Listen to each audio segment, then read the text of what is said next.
ಇದೇ ಗದಗ ಜಿಲ್ಲೆಯ ನರೇಗಲ್ದೊಳಗ ಲಿಂಗಾಯತ ಬಣಜಿಗ ಸಮಾಜದ SSLCಯಲ್ಲಿ 92% ಪಾಸ್ ಆದಂತ ಕೋರಿಶೆಟ್ರ್ ಸ್ನೇಹ ಕೋರಿಶೆಟ್ರ್ ಅಂತಕ್ಕಂಥ ಹುಡುಗಿ 150 ಎಕರೆ ಜಮೀನ್ದಾರನ ಮಗಳು ಲವ್ ಜಿಹಾದಿಗೆ ಬಲಿ ಬಿದ್ಲು. ಅಷ್ಟೇ ಬಿದ್ದು ಹೋಗಿಲ್ಲ, ಈಗ ಅವ ಏನಿದ್ನಲ್ಲ ಹೋತಪ್ಪ, ಅವ ಜಮೀನು ಆಸ್ತಿ ಕೇಳಕ್ ಬಂದಾನ. ಈಗ ಅವ್ರ ಅಪ್ಪ ಹೋಗ ನನಗಿದ್ರೊಳಗಿನ ಆಸ್ತಿ ಪಾಲ್ ಬೇಕು ಅಂತ ಕೇಳಕ್ ಬಂದಾನ. ನರೇಗಲ್ದೊಳಗ ಲಿಂಗಾಯತ ಕೊಡುವಕ್ಕಲಿಗರ ಬಸಮ್ಮ ರೊಟ್ಟಿ ಅಂತಕ್ಕಂಥಕ್ಕಿ 10 ಎಕರೆ ಜಮೀನ್ ಇದ್ದಂತಕ್ಕಿ ಇಬ್ರಾಹಿಂ ಸಾಬ್ ಅಂತಕ್ಕಂಥ ಕೂಲಿ ಕೆಲಸಗಾರನ ಜೊತೆ ಓಡಿ ಹೋಗ್ಯಾಳ. 5 ಎಕರೆ ಜಮೀನ್ ಕೇಳಕ್ ಹತ್ತಾನವ. ಅದೇ ನರೇಗಲ್ದೊಳಗ ಲಿಂಗಾಯತ ಜಂಗಮ ಸಮಾಜದ ಪೂರ್ಣಿಮಾ ಜಕ್ಲಿ ಮಠ ಅಂತಕ್ಕಂಥ PUC ಒಳಗೆ 85% ಪಾಸ್ ಮಾಡಿದಂತ ನಮ್ಮ ಹುಡುಗಿ ಅಲ್ಲಾ ಸಾಬ್ ಮಿರ್ಜಿ ಅನ್ನೋನ್ ಕೂಡ ಓಡಿ ಹೋಗ್ಯಾಳ. ಓಡಿ ಹೋಗಿಲ್ಲ, ಓಡಿಸ್ಕೊಂಡು ಹೋಗ್ಯಾರ. ಇದು ನಿಮ್ಮ ತಲೆಯಾಗಿರ್ಲಿ. ಗದಗ ಜಿಲ್ಲೆ ಲಿಂಗಾಯತ ಜಂಗಮ ಸಮಾಜದ ಕಳಸಾಪುರದಲ್ಲಿ ವಿಶಾಲ ಸರಗಣಾಚಾರಿ ಮಠ ಅಂತಕ್ಕಂಥ ನರ್ಸಿಂಗ್ ನರ್ಸ್ ಕೆಲಸ ಮಾಡುವಂತ ಈ ನಮ್ಮ ತಂಗಿ ತಂದೆ ಮನೆಯಿಂದ 2 ಲಕ್ಷ ಹಣ ದೋಚ್ಕೊಂಡು ಹೋಗ್ಯಾಳ. ಹೋಗಿ ಅವ ಕೊಟ್ಟಾಳ. ಗದಗ ಜಿಲ್ಲೆಯ ಲಿಂಗಾಯತ ರೆಡ್ಡಿ ಕವಿತಾ ಇನಾಮತಿ ಅಂತಕ್ಕಂಥ ಹುಡುಗಿ 2ನೇ ಹೆಂಡತಿ ಅಂತ ಅವನಗೂಡ ಹೋಗ್ಯಾಳ. ಅವನು ಮೊದಲೊಬ್ಬ ಕೆದಾಳ, ಈಕೆ 2ನೇದಕ್ಕಾಗಿ ಹೋಗ್ಯಾಳ. ಲಿಂಗಾಯತ ಜಂಗಮ ಸುಶೀಲಾ ಹಿರೇಮಠ ಅಂತಕ್ಕಂಥಕ್ಕಿ 3ನೇ ಹೆಂಡತಿಯಾಗಿ ಹೋಗ್ಯಾಳ. ಅವ್ನು ಮೊದಲೊಬ್ಬ ಕೆದಾಳ, ಹಿಂದಗಡೆ 3ನೇ ಹೆಂಡತಿಯಾಗಿ ಹೋಗ್ಯಾಳ. ಮೀರಾ ಸಾಬ್ ಬೋಪಾಳ್ ಅಂತಕ್ಕಂಥ ರೌಡಿಯ ಜೊತೆ ಈ ಹುಡುಗಿಯರು ಹೆಣ್ಮಕ್ಳು ಹೋಗಿದ್ದಾರೆ.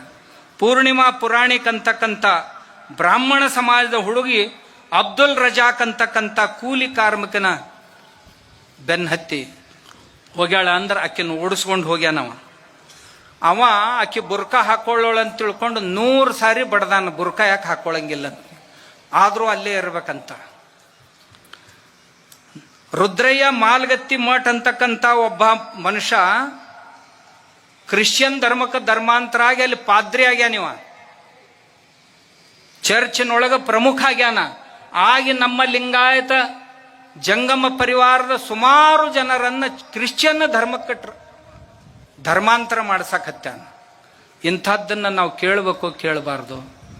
ನಮ್ಮ ಮಕ್ಕಳು, ನಮ್ಮ ಅಣ್ಣ ತಮ್ಮರು, ನಮ್ಮ ತಾಯಂದ್ರು ನಾವೇನಂತೀವಿ, ಅವ್ರ ಮನ್ಯಾಗ ಹೋಗೈತಲ್ಲ, ಅಲ್ಲೋ ಅವ್ರ ಮನ್ಯಾಗ ಹೋದ್ರೆ ಏನಾತವ, ನಮ್ಮ ಅಣ್ಣರ ಅದಾನ, ನಮ್ಮ ತಮ್ಮರ ಅದಾನ. ಕಾಯಬೇಕಾದಂಥವರೇ ಕೈ ಚೆಲ್ಲಿ ಕುಳಿತಾಗ ಯಾವ ಧರ್ಮ ಬಲಿಷ್ಠವಾದೀತು? ಕಾಯಬೇಕಾದಂಥವರು, ಕಟ್ಟಬೇಕಾದಂಥವರು, ಹಿಂದೂ ಧರ್ಮವನ್ನ ಕಟ್ಟಬೇಕಾದಂಥವರೇ ಕೈ ಚೆಲ್ಲಿ ಕುಳಿತು ಭಾಷಣ ಮಾಡ್ಬೇಕಾದ್ರೆ ನಿಸ್ಸಹಾಯಕತೆ ತೋರಿಸ್ತಾ ಇದ್ದಾಗ ಯಾವ ಧರ್ಮ ಬಲಿಷ್ಠ ಆದೀತು? ಕನ್ನೇರಿ ಮಠದ ಸ್ವಾಮೀಜಿಯವರು ಮಾತನಾಡಿರುವಂತಹ ವಿಡಿಯೋವನ್ನ ನೋಡಿದ್ರಲ್ಲ, ಅವ್ರು ಹೇಳ್ತಾರೆ, ಗದಗ ಜಿಲ್ಲೆಯನ್ನ ಉಲ್ಲೇಖಿಸಿ ಅವರು ಹೇಳ್ತಾರೆ, ಮುಸಲ್ಮಾನರು ಹಿಂದೂ ಹೆಣ್ಣು ಮಕ್ಕಳನ್ನ ಲವ್ ಜಿಹಾದ್ಗೆ ಒಳಪಡಿಸ್ಕೊಂಡು ಮದುವೆ ಆಗಿದ್ದಾರೆ. 1ನೇ ಮದುವೆ, 2ನೇ ಮದುವೆ, 3ನೇ ಮದುವೆ ಆಗಿದ್ದಾರೆ. ಇದೆಲ್ಲವೂ ಸಹ ಸಾಕ್ಷಿ ಸಮೇತ ನನ್ನ ಹತ್ರ ಇದೆ ಅಂತೇಳಿ ಓದಿ ಹೇಳ್ತಾರೆ. ಅದೇ ರೀತಿ ಕ್ರೈಸ್ತ ಧರ್ಮಕ್ಕೆ ಮತಾಂತರ ಮಾಡೋದಕ್ಕೆ ಇವರೆಲ್ಲರೂ ಹುನ್ನಾರ ನಡೆಸ್ತಾ ಇದ್ದಾರೆ ಅಂತ ಹೇಳ್ತಾರೆ. ಕನ್ನೇರಿ ಮಠದ ಸ್ವಾಮೀಜಿಯವರು ಪದೇ ಪದೇ ಹಿಂದೂ ಧರ್ಮ ಅಂತ ಹೇಳ್ತಾರೆ. ಇವತ್ತು ಮುಸಲ್ಮಾನರು ಗದಗಂತಹ ಜಿಲ್ಲೆಗಳಲ್ಲಿ ಹಿಂದೂ ಹೆಣ್ಣು ಮಕ್ಕಳನ್ನ ಮದುವೆ ಆಗ್ತಾ ಇದ್ದಾರೆ, ಹಿಂದೂ ಹೆಣ್ಣು ಮಕ್ಕಳು ಮದುವೆ ಆಗ್ತಾ ಇದ್ದಾರೆ, ಅದು ಶ್ರೀಮಂತರು ಮದುವೆ ಆಗ್ತಾ ಇದ್ದಾರೆ ಅಂತಂದ್ರೆ, ಕ್ರೈಸ್ತ ಧರ್ಮಕ್ಕೆ ಮತಾಂತರ ಆಗ್ತಾ ಇದ್ದಾರೆ ಅಂತಂದ್ರೆ ಯಾರ ವೈಫಲ್ಯ? ಕನ್ನೇರಿ ಮಠದ ಸ್ವಾಮೀಜಿಗಳೇ, ಯಾರ ವೈಫಲ್ಯ? ಇವರು ಪದೇ ಪದೇ ಹೇಳ್ತಾ ಇರ್ತಿರಲ್ಲ, 100 ವರ್ಷಗಳ RSS ಅಂತೇಳಿ ವೇದಿಕೆಯ ಮೇಲೆ ಹೇಳ್ತಿರ್ತಿರಲ್ಲ, 100 ವರ್ಷಗಳ ಒಂದು ಹಿಂದೂಗಳ ಐಕ್ಯತೆ ಮತ್ತು ಸಂಘಟನೆಗೋಸ್ಕರವಾಗಿ ಜನ್ಮ ತಾಳಿದಂತಹ RSS 1925ರಲ್ಲಿ ನಾಗ್ಪುರದಲ್ಲಿ ಆಗಿದ್ದಂಥದ್ದು. 100 ವರ್ಷಗಳ ಸಾಧನೆ ಏನಾಗಬೇಕಾಗಿತ್ತು? ಇಡೀ ದೇಶದಲ್ಲಿ ಹಿಂದೂಗಳನ್ನು ಒಗ್ಗೂಡಿಸ್ಬೇಕಾಗಿತ್ತು, ಪಕ್ಷಾತೀತವಾಗಿ ಒಗ್ಗೂಡಿಸ್ಬೇಕಾಗಿತ್ತು, ಹಿಂದೂ ಧರ್ಮದ ಬಗ್ಗೆ ಪ್ರಚಾರ ಮಾಡಬೇಕಾಗಿತ್ತು, ಹಿಂದೂಗಳನ್ನು ಜಾಗೃತಿಗೊಳಿಸ್ಬೇಕಾಗಿತ್ತು.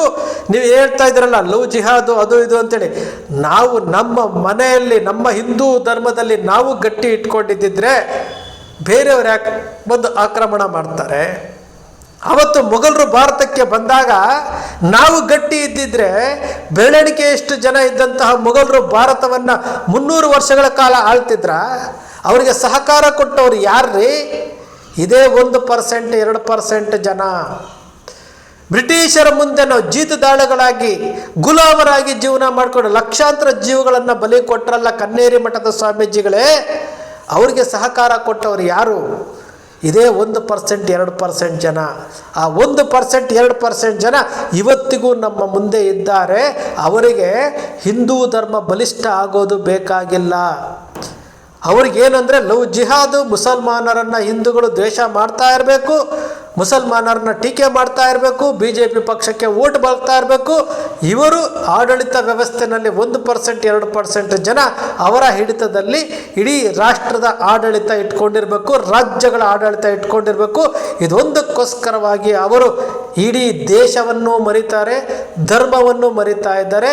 ಈ ಸತ್ಯ ಕನ್ನೇರಿ ಮಠದ ಸ್ವಾಮೀಜಿಗೆ ಗೊತ್ತಿಲ್ಲ. ಅದು ನಿಮ್ಮ ಫೇಲ್ಯೂವರ್. ನೀವು ಕಾವಿಗಳು ಹಾಕ್ಕೊಂಡು ನೀವು ಹಿಂದೂ ಧರ್ಮ ಅಂತ ಹೇಳ್ತಾ ಇದ್ದೀರಲ್ಲ. ನಾನು ನೆನ್ನೆನೂ ಸಹ ಒಂದು ವಿಡಿಯೋ ಮಾಡಿದ್ದೆ. ಪೇಜಾವರ ಸ್ವಾಮೀಜಿಗಳು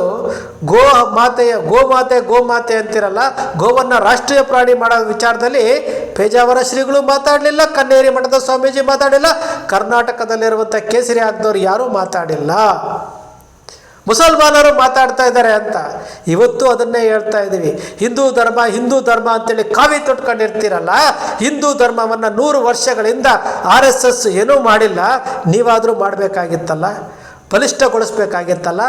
ಎಲ್ಲ ಹಿಂದೂಗಳನ್ನು ಪಕ್ಷಾತೀತವಾಗಿ BJP, ಕಾಂಗ್ರೆಸ್ಸು, JDS ಈ ರಾಜಕೀಯ ಸೋಂಕಿಂದ ಹೊರಗಡೆ ತಗೊಂಡು ಬಂದು ಧರ್ಮ ಒಂದೇ, ಹಿಂದೂಗಳಂದರೆ ನಾವೆಲ್ಲ ಒಂದೇ, ನಾವೆಲ್ಲ ಹಿಂದೂ, ನಾವೆಲ್ಲ ಒಂದು ಅಂತ ಹೇಳೋರು ಕಾಂಗ್ರೆಸ್ಸಲ್ಲಿರುವಂಥವನು ಹಿಂದೂ ಅಲ್ಲ, ಬೇರೆ ಪಕ್ಷದಲ್ಲಿರುವಂಥವ್ರು ಹಿಂದೂ ಅಲ್ಲ, BJPಲಿರುವಂಥವ್ರು ಮಾತ್ರ ಹಿಂದೂಗಳು ಅಂತ ನೀವು ಹೇಳ್ತೀರಲ್ಲ, ಅದು ನಿಮಗೆ ನೀವೇ ಮಾಡ್ಕೊಳ್ತಾ ಇರುವಂತಹ ಆತ್ಮವಂಚನೆ. ಇವತ್ತು ಲವ್ ಜಿಹಾದ್ ಬಗ್ಗೆ ಮಾತನಾಡ್ತೀರಿ, ಮತಾಂತರದ ಬಗ್ಗೆ ಮಾತನಾಡ್ತೀರಿ. ಎಲ್ಲದಕ್ಕೂ ಕಾರಣ ನೀವುಗಳೇ.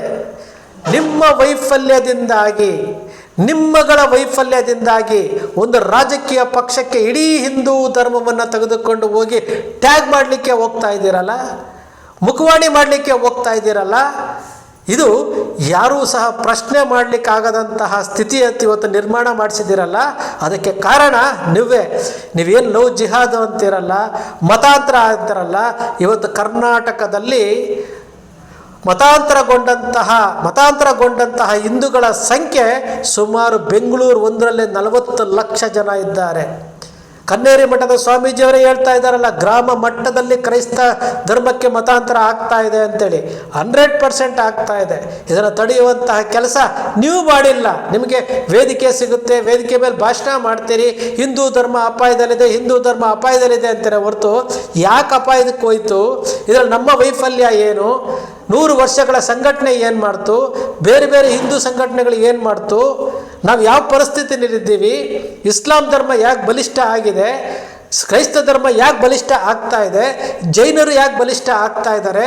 ಹಿಂದೂ ಧರ್ಮ ಯಾಕೆ ಕೆಳಮಟ್ಟಕ್ಕೆ ಹೋಗ್ತಾ ಇದೆ ಅನ್ನೋ ಸತ್ಯ ಕನ್ನೇರಿ ಮಠದ ಸ್ವಾಮೀಜಿಗಳಿಗೆ ಗೊತ್ತಿಲ್ಲ, ಪೇಜಾವರ ಸ್ವಾಮೀಜಿಗಳಿಗೆ ಗೊತ್ತಿಲ್ಲ, ವಿಶ್ವ ಹಿಂದೂ ಪರಿಷತ್ನವರಿಗೆ ಗೊತ್ತಿಲ್ಲ, ಬಜರಂಗದವರಿಗೆ ಗೊತ್ತಿಲ್ಲ, ಶ್ರೀರಾಮ ಸೇನೆಯವರಿಗೆ ಗೊತ್ತಿಲ್ಲ, RSS ಅಂತೂ ಮೊದಲೇ ಗೊತ್ತಿಲ್ಲ.